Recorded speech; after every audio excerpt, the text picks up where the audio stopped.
Study with Faz Porter. Today we are going to discuss about the synonym of doubtful. Here the word is doubtful is an adjective. यहाँ पे word जो doubtful है वो एक adjective है और इसका अगर मीनिंग हम देखें तो इसका मतलब होता है गमज़दा, गमनाक या ऐसी सूरत हाल जिसमें इंसान परेशान हाल हो, सोगवार हो, अफसोसनाक हो, इस तरह की हालत को बयान करने के लिए जो इंग्लिश का वर्ड है एज एन एडजेक्टिव जिसे हम यूज़ करेंगे जो न कि नाउन को ब्रीफ करेगा वो है डाउटफुल।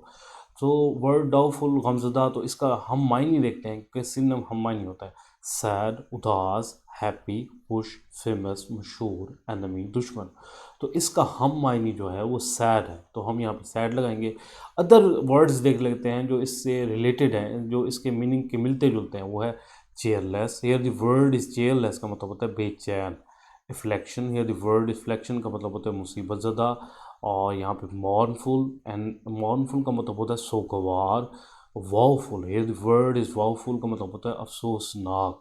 तो ये तमाम वर्ड्स भी अगर यहाँ पे सैड की जगह यूज़ किए जाएँ तो हम इनको सेलेक्ट करेंगे, ठीक है। तो आपके लिए जो वर्ड है आपने कमेंट में जो लिखना है जिसका मीनिंग, क्योंकि हम कोऑर्डिनेशन से पढ़ेंगे, तो वो है what is the meaning of woeful. Woeful का मीनिंग क्या है आपने कमेंट में लाजमी लिखना है, क्योंकि हमेशा स्टडी कोऑर्डिनेशन से ही होती है। अच्छा, एक छोटी सी एग्जांपल देख लेते हैं। जैसे कि अगर किसी दो लोगों की सेपरेशन हो गई, बॉय यानी कि किसी लड़के और लड़की की, या किसी भी रिलेशन में हस्बैंड वाइफ थे, वो मतलब आपस में जुदाई होगी, तो हम एक सेंटेंस देखते हैं।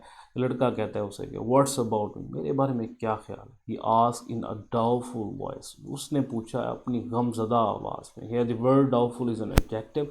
यहाँ पे वर्ड डाउटफुल एडजेक्टिव है और वॉइस जो है वो नाउन है, और एडजेक्टिव क्या करता है, नाउन को डिफाइन करता है, मज़ीद ब्रीफ करता है। तो वर्ड डाउटफुल एडजेक्टिव वर्ड काम कर रहा है और ये नाउन को ब्रीफ कर रहा है। सो ठीक है, द सिनोनिम ऑफ डाउटफुल का मतलब होता है गमज़दा, गमनाक। चलें नेक्स्ट देखते हैं। अस्सलाम, लाइक करें, कमेंट करें।